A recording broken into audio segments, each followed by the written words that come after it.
Bendiciones, mis hermanos, hermanas, amigos y amigas. Bendiciones para todos. Agradecemos al Señor una vez más por permitirnos una vez más hablar con ustedes a través de esta plataforma digital. Pues en esta noche tendremos un estudio bíblico muy bueno. Y quiero que ustedes busquen en su Biblia, en Génesis capítulo 37, versículo 2 hasta el versículo 4. Génesis capítulo 37, versículo 2 al versículo 4. La palabra se lee en el nombre del Padre, del Hijo y del Espíritu Santo. Esta es la historia de la familia de Jacob. José, siendo de 17 años, apacentaba las ovejas con sus hermanos, y el joven estaba con los hijos de Silpa y de Bilha, mujeres de su padre, e informaba a José a su padre la mala fama de ellos. Y amaba Israel a José más que a todos sus hijos, porque lo había tenido en su vejez, y le hizo una túnica de diversos colores. Y viendo sus hermanos que su padre lo amaba más que a todos, sus hermanos le aborrecían y no podían hablarle pacíficamente. Quiero tratar bajo el tema el proceso para la transición. El proceso para la transición. Hay una frase muy hermosa que quiero compartir con ustedes, la cual reza de esta manera: las mayorías de las personas no quieren ser parte del proceso, solo quieren ser parte del resultado. Pero es en el proceso cuando te das cuenta quién merece estar en el resultado. Esa es una frase con una tremenda verdad, porque la mayoría de la gente no quieren ser parte del proceso, porque el proceso es fuerte, el proceso es duro, el proceso no es cómodo. Cuando alguien está siendo procesado, está viviendo una vida completamente dura, dependiendo el tipo de proceso que tenga. Y podemos decir que todos los procesos son duros, son fuertes. Y es el momento en que nosotros necesitamos un amigo, necesitamos un padre espiritual, necesitamos un hermano que nos dé fuerza, que nos dé ánimo, que nos dé una palabra de aliento, que nos diga: hermano, a pesar de esa situación que tú estás, Dios está contigo, no temas, no desmayes. Sabemos que todos tenemos que pasar por esa situación, todos tenemos que pasar por esos momentos. No desmayes, mantente firme, porque los procesos no son para siempre, las pruebas son por un poco de tiempo, pero después vendrá la solución. Dios dará la solución, porque Dios no le da carga a nadie que no pueda llevar. Nosotros estamos esperando ese tipo de palabra que nos aliente, que nos dé la fuerza para seguir. Y muchas veces no conseguimos esa palabra de aliento, no conseguimos ese padre espiritual, no conseguimos este compañero, no conseguimos este amigo espiritual que nosotros estamos necesitando en ese momento de proceso. Y es un momento duro, pero sí aparecen personas dispuestas a juzgarnos, personas dispuestas a poner en duda nuestra reputación cristiana, personas dispuestas a decirnos que lo que nos está pasando porque estamos en pecado, porque estamos haciendo cosas malas, porque no estamos andando conforme a la voluntad del Señor.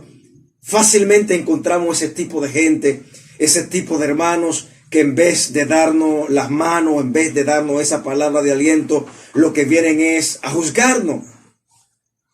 Pero llega el momento en que los procesos o el proceso termina entonces ahora Dios te está pagando, Dios te está bendiciendo, Dios ya te ha calificado, tú has pasado el proceso con buena nota y Dios te ha subido de nivel.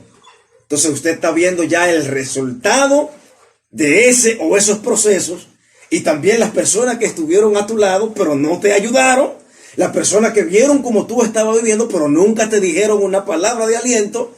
Ahora que tú estás siendo bendecido, entonces sí, ellos quieren ser parte del resultado. Entonces por eso es que el escritor dice que en el proceso es cuando nosotros nos vamos a dar cuenta quién merece estar en el resultado, quién merece ser parte de esa bendición que Dios nos da. El diccionario secular dice que proceso es un conjunto de fases sucesivas o serie de pasos organizados cuyo fin es alcanzar un objetivo determinado. La mayoría de los alimentos que nosotros consumimos, la mayoría pasan bajo un procesamiento, pasan bajo procedimiento muy estricto de procesamiento para que nosotros podamos consumirlo. Son triturados, son machacados, pasados en maquinarias y pasan un sinnúmero de cosas hasta llegar al producto que realmente desea el fabricante. Y es lo mismo que pasa con nosotros. Dios nos pasa por momentos difíciles. Dios nos tritura, Dios nos destruye, Dios nos desbarata para hacer de nosotros lo que Él quiere. Como dice Ezequiel capítulo 18 acerca del alfarero, que el alfarero está haciendo un vaso, pero llega un momento en que el vaso toma una forma que no es la que él quiere que tome. Entonces, ¿qué él hace? Él agarra ese vaso, lo destruye y luego con ese mismo barro él forma otro vaso como a él le pareciera. Eso mismo hace Dios con nosotros en los procesos. Nos procesa para destruirnos, para desbaratarnos y hacernos como Él desea que nosotros seamos. Ahora, la transición es la acción y resultado de pasar de un estado o modo de ser a otro distinto. O sea, usted es una cosa, usted es transformado a otra. Ejemplo, la mariposa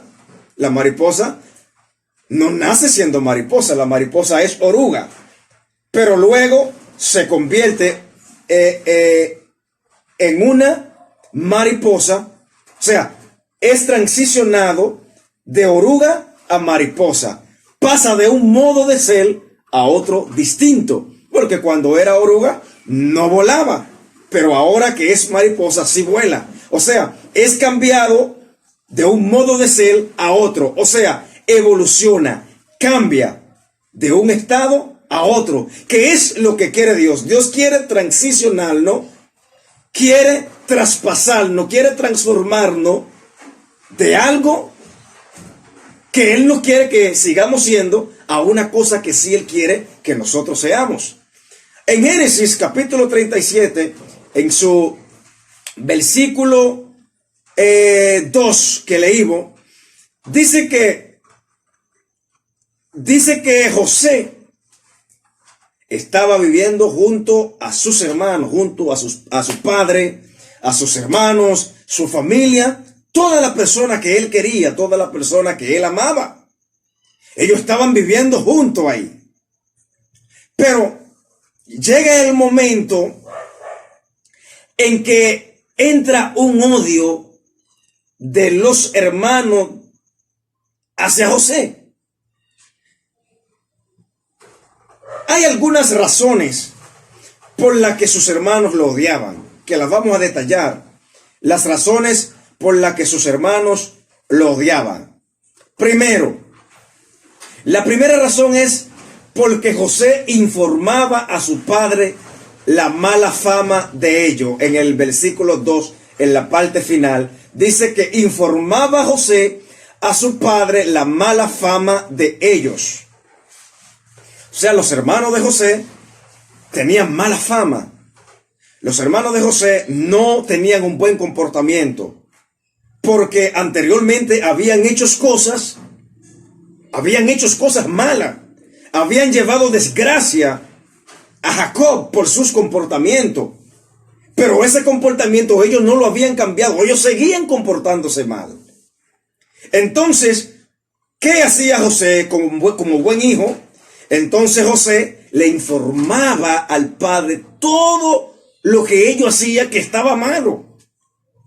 Entonces esa era una manera, esa era una de las razones por la que ellos odiaban a José, porque José era el informante. José era el que decía lo que ellos hacían. Entonces ellos no estaban de acuerdo con eso, porque eso es lo que tiene la sociedad, que la sociedad quiere que usted sea como ellos son. Como el adagio que anda, un adagio popular que dice que si usted llega a un lugar y todo el mundo está bailando en un solo pie, usted también tiene que bailar en un solo pie. Y eso no es así. Si usted llega a un lugar y hay un comportamiento que a usted no le agrada, un comportamiento que a usted no le gusta, pues usted no está obligado a comportarse como ellos se comportan. Usted trata de que eso cambie. Si eso no puede cambiar, entonces salga de ahí. Pero José estaba dentro de su familia y no podía salir. O sea, José trataba de que ellos cambiaran, informándole a su padre para que su padre le reprochara su comportamiento y por ende cambiaran. Pero no, ellos no cambiaban, sino que seguían portándose mal, y en vez de cambiar, lo que estaban haciendo era odiando a José, que estaba haciendo lo que debía de hacer. Como José no apoyaba lo que ellos hacían, como José no era irresponsable como ellos, entonces llegaron a odiar a José. La segunda razón es por la preferencia de Jacob hacia José. Jacob tenía una preferencia total hacia José.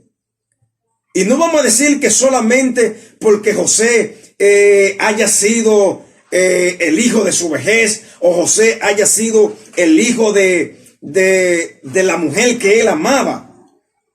No creo que solamente haya sido por eso. Hay otras razones más que es la que acabamos de decir, por la responsabilidad de José.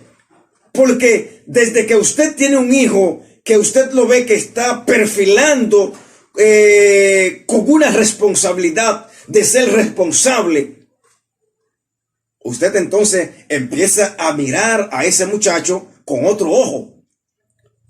Porque usted está mirando ese comportamiento, esa responsabilidad, no de favoritismo, porque no hay que llegar al favoritismo, pero sí hay que distinguir al hijo que merece distinción. No para llegar al momento que llegó esto, o sea, dándole preferencia. O sea, distinguiéndolo entre ellos, haciéndole saber que este es mejor que eso. No, porque eso está malo. No debe ser así. Pero usted como padre, usted debe de ir mirando el comportamiento de sus hijos y mirando quién va a ser responsable y cuál va a ser irresponsable. Entonces, una de esas razones es la responsabilidad que estaba mostrando este joven José. Esa responsabilidad que él estaba notando. Entonces, ¿qué sucede? Jacob parece que su amor hacia José era tan fuerte que su preferencia se notaba demasiado. Y llegó el momento en que sus hermanos lo odiaron hasta la muerte. Y la tercera razón es la túnica especial que Jacob le había confeccionado a José. La túnica especial que ellos no tenían. Ya esa túnica especial decía claramente la preferencia que tenía Jacob sobre José. La preferencia que tenía de José sobre sus hermanos. Y eso fue algo terrible, que ellos sí llegaron a odiarlo hasta la muerte. Ahora, el paso número 4, la razón número 4, fue por los sueños que tuvo. Sabemos que José tuvo 2 sueños. Génesis 37:7. José tuvo 2 sueños. Dice que el primer sueño que soñó fue que ellos ataban manojo en medio del campo. Y he aquí, dice en el sueño José, que el manojo de él se levantaba y estaba derecho. Y que los manojos de sus hermanos estaban alrededor y se inclinaban al de él. Ellos, al escuchar esto, se enfurecieron, crujieron los dientes, pero no podían hacer nada. Estaban esperando el momento. Pero en el versículo 9, José tiene otro sueño. Dice que soñó otro sueño y lo contó a sus hermanos. Entonces él vuelve y le cuenta el sueño a sus hermanos. En ese sueño, delante de su padre, dice que he aquí, he soñado otro sueño. He aquí que el sol y la luna y 11 estrellas se inclinaban a mí. Con otras palabras, pero el mismo resultado. Entonces sus hermanos, cuando escuchan esto, el padre dice: uy, ¿qué sueño es este? ¿Acaso yo y tus hermanos vamos a arrodillarnos ante ti? Imposible, no puede ser. Y eso causó de que los hermanos llegaran a odiarlo aún más. Pregunta obligada. Pregunta que tenemos que hacernos. ¿Tenía José la culpa de soñar? ¿Tenía José la culpa porque Dios lo había elegido? No. José no era culpable de haber soñado grandeza. José no tenía la culpa de que Dios lo había seleccionado dentro de sus hermanos. José no tenía la culpa de eso. Entonces, hay otras preguntas que son obligadas, que hay que hacerse. ¿Por qué inicia el proceso con la familia? ¿Por qué no empieza con otras personas? ¿Por qué no empieza con otra gente que no fuera la familia? ¿Por qué son ellos que los odian? Hermanos y amigos, muchísimas veces hay cosas que suceden y no sabemos por qué suceden. Pero Jesús dijo algo importantísimo de todas las cosas importantes que dijo. Porque todo lo que Jesús dijo fueron palabras importantes que trabajan a nuestra vida, que trabajan en nuestro ser. Pero en San Lucas 14:26 Jesús dice algo. Jesús dice: si alguno viene a mí y no aborrece a su padre y madre y mujer e hijos y hermanos y hermanas y aún su propia vida, no puede ser mi discípulo. Eso parece ser contradictorio. ¿Cómo Jesús decir que nosotros tenemos que aborrecer a nuestro padre, aborrecer a nuestra madre, aborrecer a nuestro hermano, aborrecer a nuestra mujer, aborrecer a nuestros hijos y aún nuestra propia vida para ser su discípulo? Eso parece ser contradictorio, que salga de la boca de un Jesús que habla del amor, que habla de que tenemos que amarnos unos a los otros. Y ahora Él nos está diciendo que para ser su discípulo tenemos que aborrecer a la persona que nosotros amamos. Pero no es lo que está diciendo Jesús.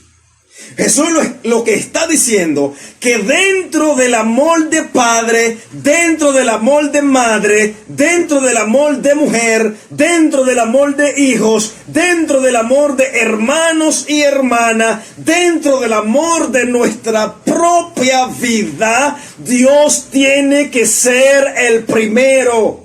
Dentro del organigrama de nuestra vida, Dios tiene que ser primero, Dios tiene que ser prioridad.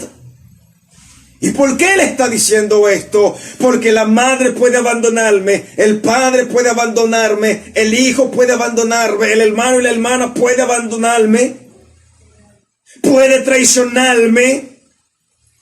Pero nunca, nunca Dios me va a traicionar. Por eso Él quiere que dentro de esos amores Él sea el primero, que esos amores estén en segundo plano y Él esté en primer plano.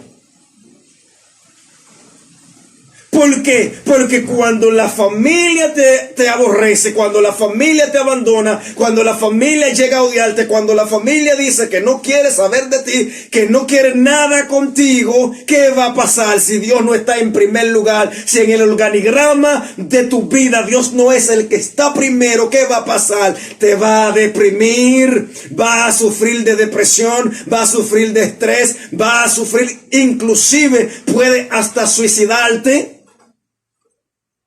Después que toda esa persona que tú amabas te haya abandonado, llegará el momento en que tú te vas a sentir molesto, te vas a sentir mal y hasta la vida puede quitarte. Entonces por eso Jesús le está diciendo que dentro de ese amor de familia, Él debe de estar primero, porque si Él está primero, cuando ellos te abandonen, no te va a hacer efecto, porque tú tienes el amor más grande, que es el amor de Dios. Dios estaba preparando a José a vivir bajo el odio de su propia familia. Estaba preparando a José a vivir bajo esa crisis de amor, bajo la crisis del odio sobre aquella persona que lo amaban, aquella persona que lo querían. Entonces, si José lograba eso, entonces estaría listo para vivir bajo el odio de las personas que él no conocía. Porque si yo puedo sobrevivir bajo el odio de la gente que yo amo, imagínate, yo puedo vivir en cualquier otro escenario, porque si alguien que no conozco me odia, pues a mí no me importa. Por eso es que el mayor problema, el mayor proceso, el mayor problema está en los hogares, está en la familia.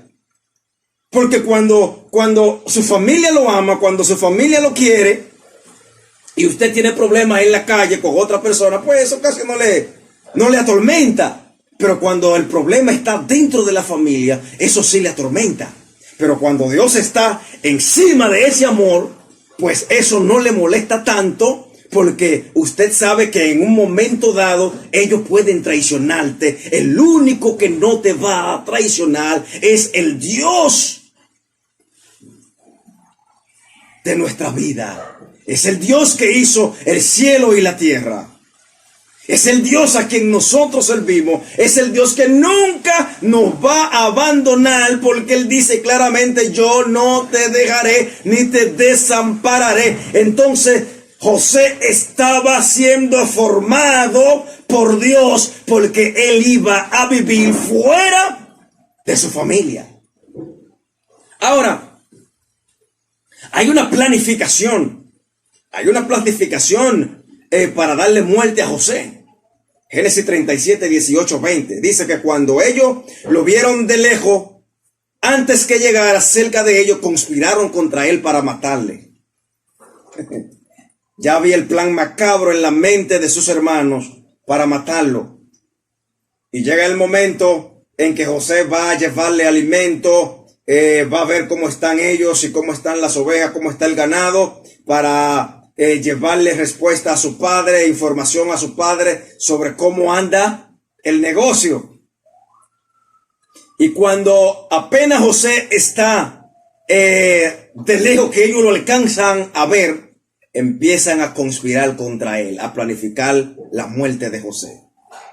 Versículo 19, y dijeron el uno al otro, aquí viene el soñador, porque el mayor problema de ellos ya no era la preferencia que Jacob tenía con José, no era la túnica de colores, no era otras cosas. El problema de ellos era ahora el soñador, los sueños de José. Nosotros no sabemos a quién nuestros sueños atormenta. A veces tus sueños atormenta a gente. Hay gente que no te quieren ver por tu sueño. Hay gente que no te quieren ver por las cosas que tú estás pensando, por las cosas que tú quieres ser, por las metas que tú quieres alcanzar. Hay gente que no te quieren ver por eso. Entonces sus propios hermanos no lo quieren ver. Ya están planificando su muerte por su sueño. Versículo 20. Ellos vuelven y repiten. Ahora pues, matémosle y echémosle en una cisterna y diremos alguna mala bestia lo devoró y veremos qué será de su sueño. El problema era el sueño. El problema que le molestaba a ellos ya no era la preferencia, sino era los sueños. Que ya José se pensaba grande, se pensaba superior, que José estaba sobre ellos. Y eso lo atormentaba. Al planificar matarlo, hay uno de los hermanos que no estuvo de acuerdo en matarlo. Y dijo, bueno, en el versículo 26, Judá le dijo a sus hermanos, bueno, no hay ningún provecho que matemos a nuestro hermano y encubramos su muerte. Venid y vendámosle a los ismaelitas y no sea nuestra mano sobre él, porque él es nuestro hermano, nuestra propia carne, y sus hermanos convinieron con él. Estuvieron de acuerdo. Entonces, ¿qué hacen? Versículo 28, y cuando pasaban los madianitas, mercaderes, ellos sacan a José de la cisterna y lo trajeron arriba, le vendieron a los ismaelitas por 20 piezas de plata y llevaron a José a Egipto. Hermano, eso es grave. Cuando tu propia sangre no quiere saber de ti, cuando tu propia sangre te odia y ha conspirado en matarte y no lo logra, entonces ahora te venden como esclavo. Y ellos saben, estaban conscientes qué era la vida de esclavo, qué pasaba el esclavo. Y un muchachito joven con apenas 17 años que no le había hecho daño a ellos. Pero sí, ellos lo odiaban y decidieron venderlo. Ahora, cuando José es vendido, los ismaelitas lo llevan hacia Egipto.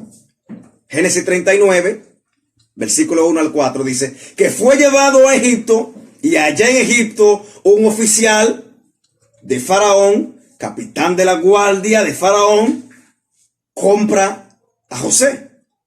Versículo 2 dice, mas Jehová estaba con José. Ellos lo venden, se lo llevan hacia Egipto. Pero lo más importante en esto es que dice la Biblia que Jehová estaba con José. No importa el proceso por el cual usted está pasando, Jehová está contigo. No importa que la familia es la que te haya odiado, la que te haya desheredado, la que te está haciendo la guerra. No importa, Jehová está contigo. Y llevan a José hacia Egipto. Y cuando José llega a Egipto, dice que Jehová estaba con él. Y fue varón próspero y estaba en la casa de su amo el egipcio. Y vio su amo que Jehová estaba con él y que todo lo que él hacía, Jehová lo había prosperado. Entonces, versículo 4, hacía yo José gracia en sus ojos y le servía, y él le hizo mayordomo de su casa y entregó en su poder todo lo que tenía. Cualquiera.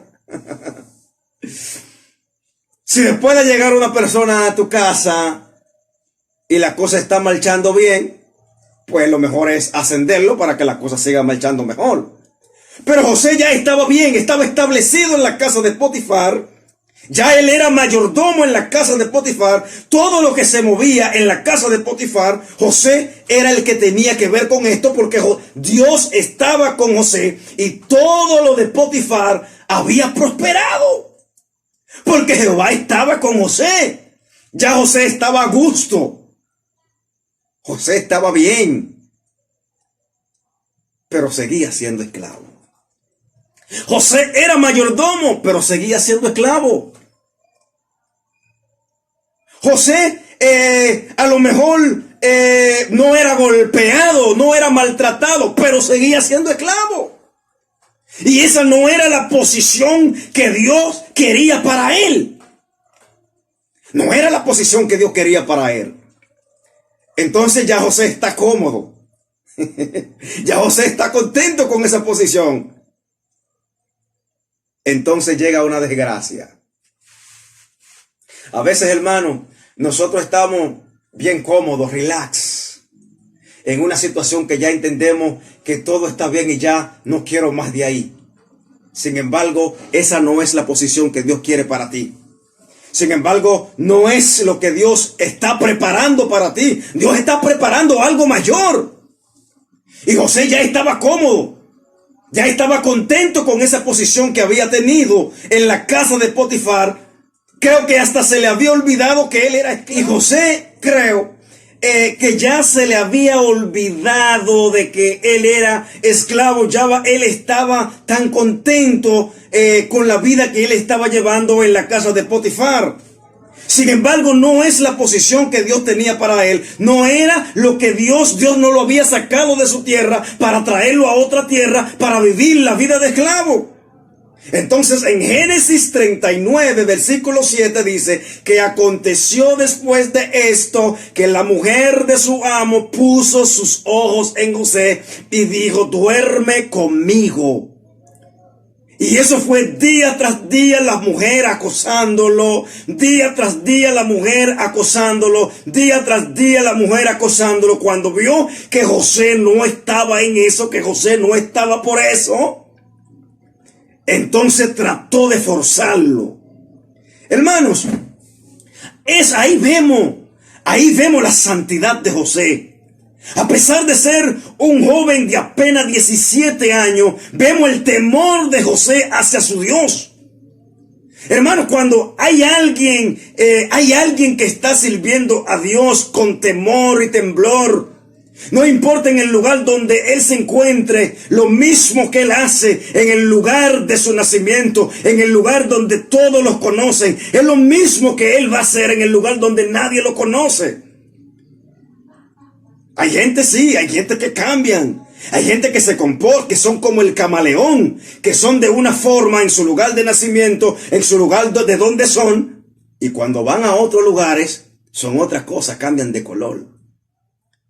Sin embargo, José no. José permaneció creyendo en Dios, siguió creyendo en Dios, siguió los caminos que él había seguido desde su tierra natal.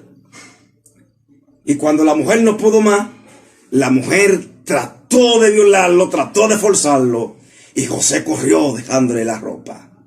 Y sabemos qué pasó. Versículo 19 del capítulo 39, la mujer entonces acusa a José de que José la había forzado. José quería dormir con ella.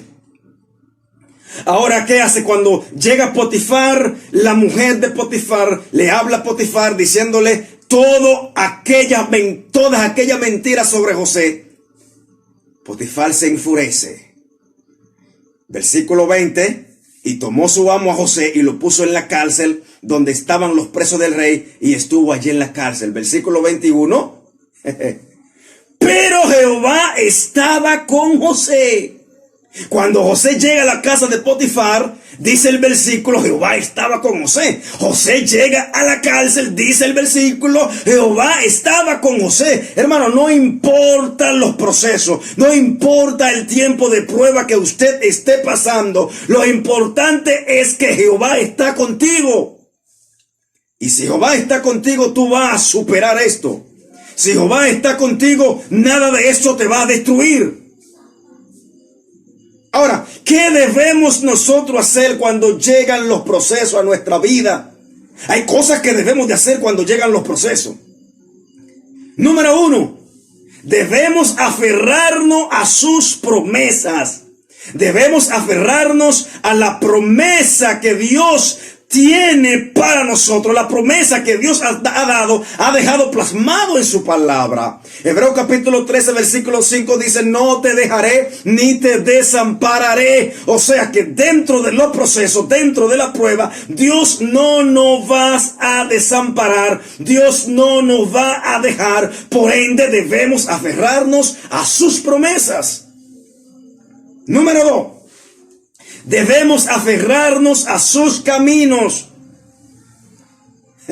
Debemos aferrarnos a los caminos del Señor. Romanos 11:33 dice, cuán insondables son sus juicios e inescrutables sus caminos. La palabra inescrutable es que no puede ser averiguado o comprendido. Los caminos de Dios no pueden ser comprendidos, ni tampoco pueden ser averiguados, porque nuestros pensamientos no son los pensamientos de Dios. Lo que usted está pensando no es lo que está pensando Dios. Entonces, ¿qué es lo que tenemos que hacer? Es aferrarnos a sus caminos. ¿Por qué? Porque no podemos comprender los caminos del Señor. Porque hay situaciones, hay momentos en los cuales usted está pasando y usted a veces quisiera saber por qué eso le está pasando a usted. No. Y usted nunca lo va a entender. Usted nunca lo va a entender. Nunca lo va a comprender. Porque los caminos del Señor no son nuestros caminos. Número 3. Debemos aferrarnos a su carácter. Debemos aferrarnos al carácter de Dios. Hebreos 13:8 dice, Jesucristo es el mismo ayer y hoy por los siglos de los siglos. Entonces debemos aferrarnos a su carácter, porque nosotros le estamos sirviendo a un Dios que no cambia, a un Dios que no es volátil, a un Dios que no dice una cosa hoy y dice otra mañana.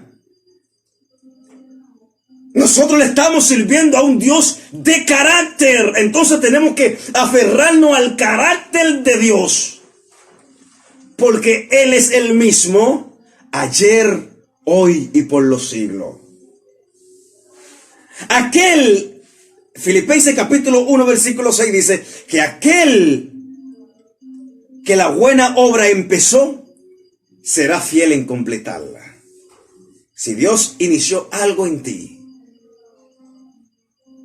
ten seguro que Él va a completarla. Entonces el proceso es la prueba de nuestra resistencia. Dios nos pasa bajo esa prueba, es para ver nuestra resistencia. ¿Quién quiere ver nuestra resistencia? Dios no. Dios sabe hasta dónde nosotros llegamos. Por eso dice la Biblia que Dios no nos da carga que nosotros no podamos llevar. Entonces, si Él no nos da carga que nosotros no podamos llevar, es porque Él sabe hasta dónde nosotros podemos llegar. Pues el proceso, la prueba, es para que nosotros entendamos, es para que nosotros sepamos hasta dónde nosotros llegamos. ¿Cuál es el nivel de resistencia que nosotros tenemos? ¿Cuál es el nivel de paciencia? Entonces, ¿por qué estoy siendo procesado? ¿Para qué Dios me procesa? El punto A, para ser curtido. Dios me procesa para curtirme. ¿Y qué es curtido? El curtido es el proceso de convertir la piel putrescible en cuero imputrescible.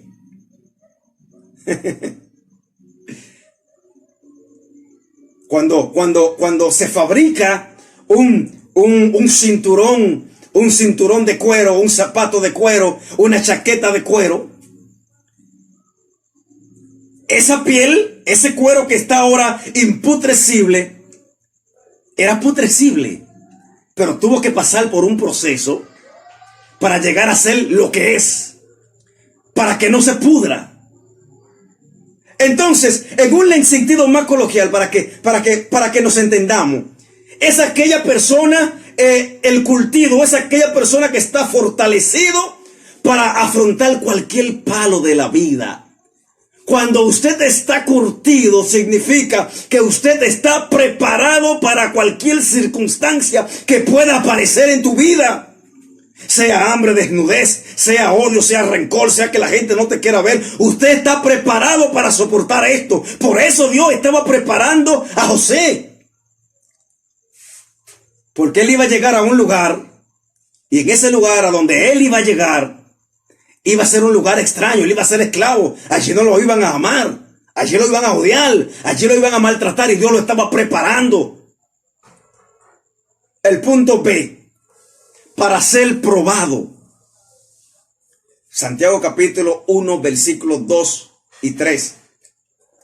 Versículo 1 dice: hermanos míos, tened por sumo gozo cuando os halléis en diversas pruebas, sabiendo que las pruebas de vuestra fe produce paciencia. Está diciendo el apóstol Santiago.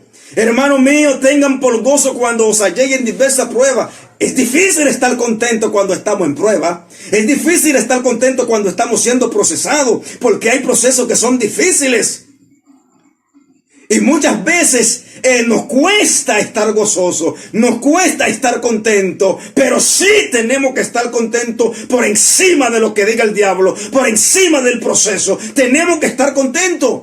Y eso me lleva a Hechos capítulo 16, cuando Pablo y Silas estaban predicando el evangelio, que lo agarraron y lo maltrataron, lo golpearon y lo introdujeron en la cárcel. Dice la Biblia que mientras ellos estaban en la cárcel, golpeados, maltratados, ultrajados, ellos estaban cantando alabanzas al Señor, y los presos que estaban ahí estaban escuchando, y usted sabe qué pasó. Entonces, la prueba tenemos que afrontarlo con gozo, sabiendo que la prueba de vuestra fe nos va a producir paciencia. Dios está probando nuestra fe, pero no para Él saber hasta dónde nosotros llegamos, sino para que nosotros mismos entendamos a qué nivel estamos nosotros. ¿A qué nivel estamos? El punto C dice: para ser provisto de disciplina. Hebreos capítulo 12, versículo 6. Porque el Señor al que ama disciplina y azota a todo el que recibe por hijo. Dios al que ama disciplina y azota a todo el que recibe. Hermanos, muchas veces nosotros tenemos que ser disciplinados ministerialmente. Nosotros tenemos que ser pulidos. Porque muchas veces no tenemos disciplina ministerial. Y Dios necesita destruirnos, destrozarnos, triturarnos, para llenarnos de disciplina. En el versículo 11 dice: es verdad que ninguna disciplina al presente parece ser causa de gozo, sino de tristeza, pero después da fruto apacible de justicia a los que en ella han sido ejercitados. Y es la realidad, y nosotros podemos verlo en nuestra propia vida. Hermanos, hay personas que han estado testificando: si no hubiese sido por la crianza que mis padres me han dado, si no hubiese sido por esa disciplina, si no hubiese sido por esa rectitud de mis padres hacia mi persona, hoy en día a lo mejor yo fuera un ladrón, a lo mejor estuviera muerto, a lo mejor estuviera en la cárcel, a lo mejor no fuera quien soy hoy en día. Pero eso lo estamos diciendo después que ya eso ha pasado. Entonces nosotros nos regocijamos después que nosotros hemos soportado la disciplina, pero al principio que nos estaban disciplinando, nosotros no estábamos contentos, nosotros no estábamos alegres. Ahora, al ver el resultado de la disciplina, entonces sí nosotros nos alegramos, pero al principio no. Ahora, el punto D: para desarrollar carácter. Un carácter que solo vamos a desarrollar en los procesos. El proceso es que va a desarrollar nuestro carácter. El carácter es la señal espiritual que queda en nosotros como efecto de un conocimiento o experiencia importante. O sea, nuestro carácter se forma cuando nosotros hemos tenido una experiencia de un acontecimiento, de algo que ha pasado en nuestra vida, cuando nosotros hemos vivido algo. Y ese algo no nos destruyó. Ese algo no acabó con nosotros, sino que permanecimos firmes. Entonces tenemos esa experiencia, tenemos ese conocimiento. Ejemplo, pasamos dificultades, pasamos hambre, pasamos necesidades.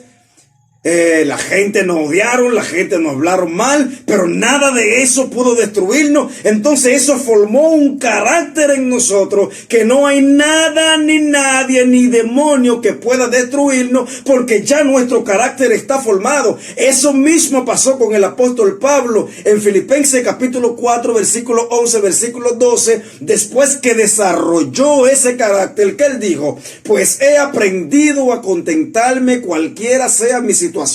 Sé vivir humildemente y sé tener abundancia. En todo y por todo estoy enseñado así, para estar saciado como para tener hambre, así para padecer necesidad. Todo lo puedo en Cristo que me fortalece. Esa palabra lo digo después de haber desarrollado ese carácter. Porque ya había pasado esto, había tenido esa experiencia, tenía ese conocimiento. Eso el hambre no lo pudo destruir, la riqueza no lo pudo destruir, las necesidades no lo pudo destruir. Entonces él dice: yo he aprendido a vivir en abundancia y en escasez. Todo lo puedo en Cristo que me fortalece. Hay personas que no han aprendido a vivir en necesidad. Personas que se atreven como Esaú a vender su bendición por un plato de comida. O como los israelitas que por comida quisieron volver a Egipto sin importarle la esclavitud. Solo querían comida. Ellos no le importaron que ya ellos iban a ser esclavizados. No, ellos no estaban pensando en esclavitud. Ellos querían comida, hermano. Hay situaciones en las cuales nosotros nos encontramos y queremos volver a Egipto. Hay circunstancias que llegan a nuestra vida y queremos abandonar el evangelio, queremos tirar la toalla porque los procesos son duros.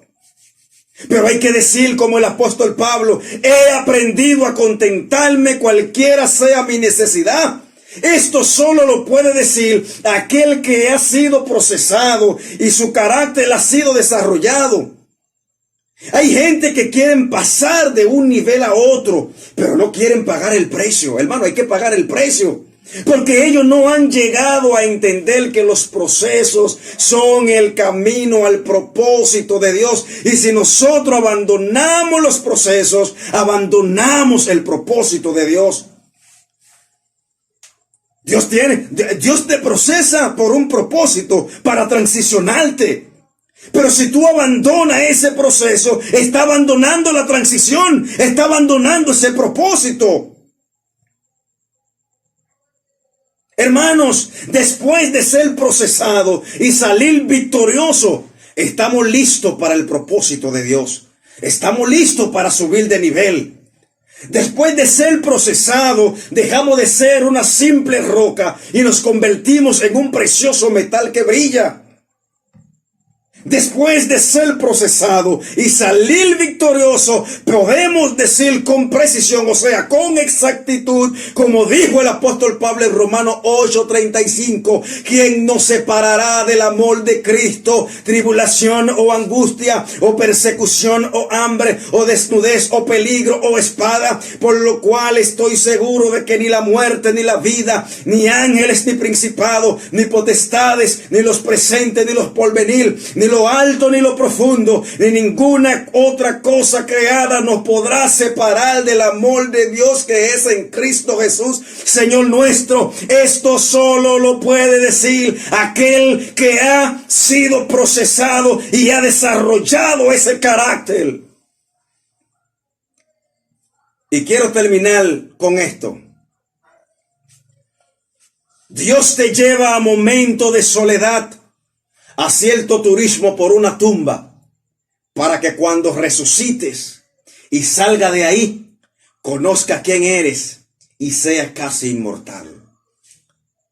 Dios te lleva a ciertos momentos, hermanos, difíciles, a ciertos momentos que parecen tumba, que tú no oyes la voz de Dios, que tú no oyes la voz de un hermano que te aconseja, que tú no oyes la voz de alguien que te dice, hermano mío, mantente ahí, que Dios es fiel y no te va a dejar. A veces tú estás en una tumba donde que tú no escuchas a nadie que te dice nada, ni siquiera escuchas la voz de Dios, pero quiero decirte que dentro de esa tumba, que dentro de ese paseo que Dios te está dando, hay un Dios que está ahí mirándote, hay un Dios que está pendiente a ti, hay un Dios que está ahí protegiéndote, para que tú, cuando salga de ahí, conozcas quién eres y sea casi inmortal. Esta es la primera parte de este mensaje. Estaremos la próxima semana tratando la segunda parte. Y espero que estén atentos para escuchar la segunda parte de este mensaje. Dios le bendiga y Dios le guarde.